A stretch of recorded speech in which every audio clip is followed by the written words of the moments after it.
And next with me here is Rob Cowell, and standing in Ramsey. I was only doing interviews the other week, no one's standing, then suddenly we have a flurry right to the wire. So I have to start with that. Were you thinking about this for a long time, or was it a last minute thing? For sure. 5 years ago, I wanted to do it, Paul, but I bottled it. It wasn't the right time in my life.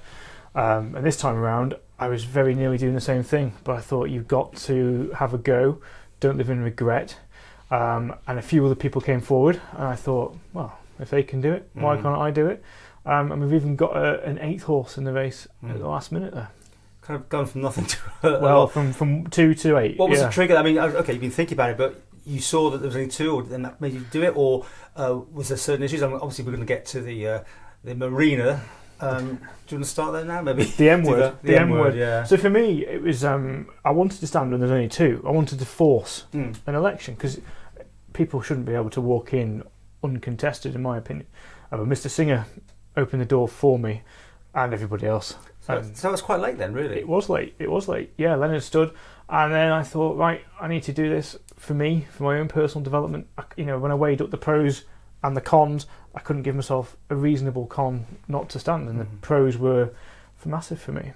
I mean, fish and chip business, isn't it? Fish and chip business, indeed, yeah. So this will be quite a change. Quite a difference for me, and that's what I need to change people's perspectives of fish and chip man. I am fish and chip man, but I've also done a lot of other things, and I've got a lot of experience. So you're a businessman, yeah, I'd like to think so, yeah. And I can bring a lot of things to the table that hopefully can better Ramsey. So how much involvement have you had with politics of you? I mean, have you seen Tynwald in action? Have you taken that sort of interest levels in it? Yeah, I've watched Tynwald, and I've followed Tynwald for years, really.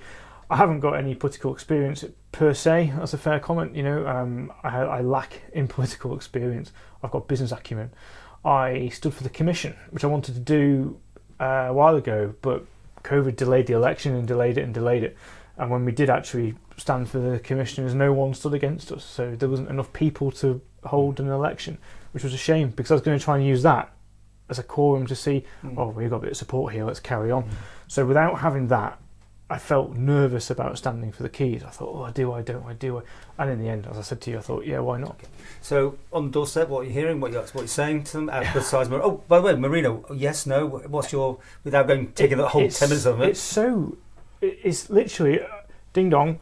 Oh, hello, I want to stand for the keys. Are you for or against Marina? Is that Marmite thing? Is it straight out? And I'm like, whoa.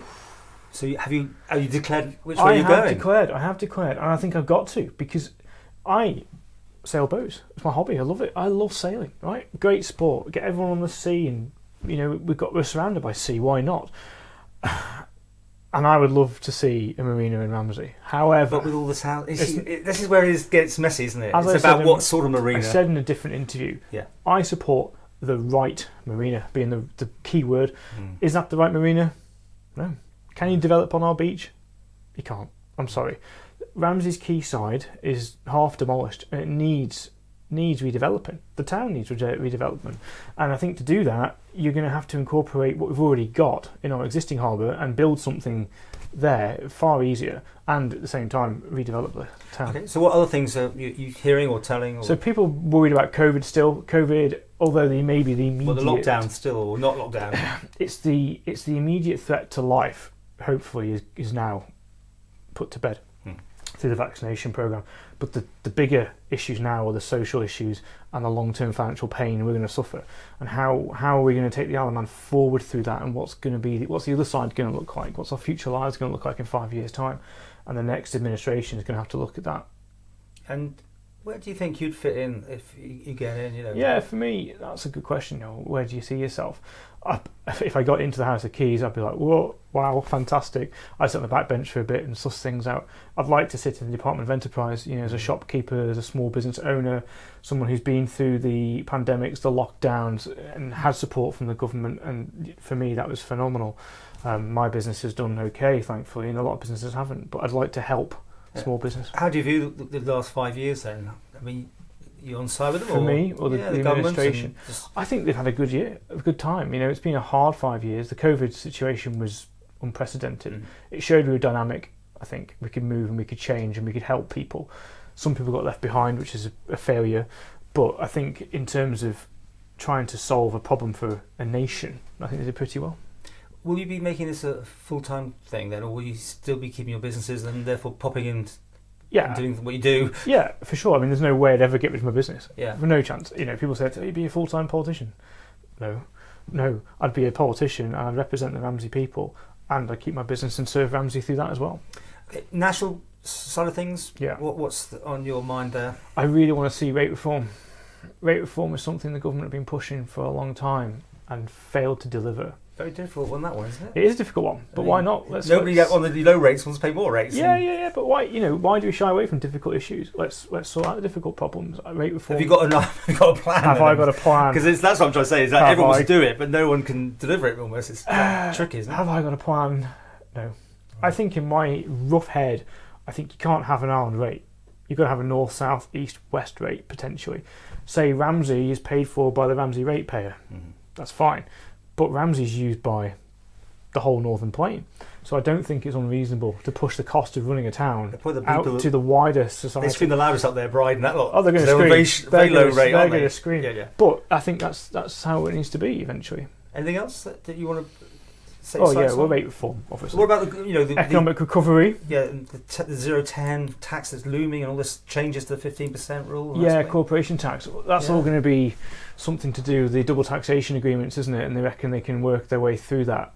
If corporation tax did come into the Isle of Man, if it did, I think it might not, but if it did, then it's a case of, well, if, say, 10% becomes the standard, global standard, well, we'll still be as low as anyone else in the world. So it's a blanket legislation that covers the globe, so we'd still be competitive. Just somewhere down the track. Yeah. I mean, have you got any views about what's going on in Liverpool, or even Douglas Promenade, not in your area, but these sort of things, the way the government's handling it? Yeah. Well, they talk about Ramsey Quayside and the redevelopment of Ramsey Quayside. You lose some parking there, aren't you? Lose some parking, flood defencing, and all that kind of. But that scares me because I look at Douglas Promenade and go, I don't want Douglas Prom Mark II on Ramsey Quayside, and that's what could end up happening. I think there's other ways to look at flood prevention in town, and we need to think about other ways other than just building a wall. And fancy glass one, but it's a very expensive way, and it's all got to be paid for. Well, yeah, it's got to be paid for. And is there easier ways of doing things? Is there better ways of doing things? If we lose the parking, what we're going to do? I'd like to see a multi-storey car park in ShopRite or on the old Plaza site. There's things we can do easily, not massively expensive jobs that can actually increase the capacity of the town. Now you mentioned getting in and just being backbench for a while or something like that. I mean, then you said Department for Enterprise. So let me try and clear this up. You long-term expectations, you want to be running one of these departments yourself? Or? I think long-term, that'd be fantastic, wouldn't it? Yeah. Aim high. You're going to be inside that tent. You've got to be in the work tent, with the government. In the tent, work with the government, see where I sit in the government, and where's my skill set best placed to serve the Isle of Man people. And if my peers agree with me, hopefully they'll vote me into a situation where, Mr. Cowell, you're the man for us. Any views on how the Ramsey MH current ones, or the ones that just gone out of office, have performed? Are you with them, against them, or? I'm with them. I'm with them. I think they've got a tough job. Granted, I want the job. I think I'd be. So you think you could do better? I think I could do more for Ramsey. I think they work on a national level, and I think it's very easy to forget about. Actually, we're dealing with national. Is that a hindrance then? To be a minister is actually a hindrance. I mean, although Laurie's not one. So no. But what you've got to say. Ramsey first. Let's help Ramsey, and that would be I wouldn't lose sight of that. This is who I'm here for and what I'm here to do.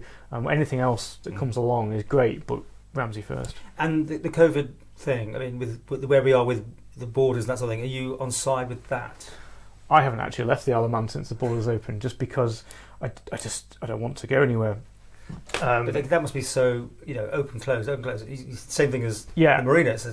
People got their views, divisive, and I think that we should open the border, personally, and I think it should be freedom people and it should be free movement.